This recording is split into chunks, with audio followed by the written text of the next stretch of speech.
Dog training video, click on the filters, go to the drop down, click Creative Commons. We've got dog training video here, click on that. Now if we go down and click show more, we can see that it has a Creative Commons attribution license, reuse allowed, remix this video.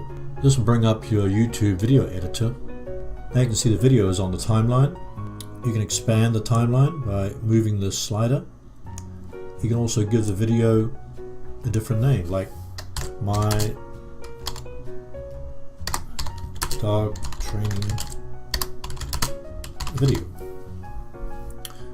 And when you've done that, you can also edit the video, trim the video according to what you need to get done. After you're finished, just click create video. Then it says we're processing this video, check back later, and this will appear in your video manager. It also will say down the bottom here, I created this video with a YouTube video editor.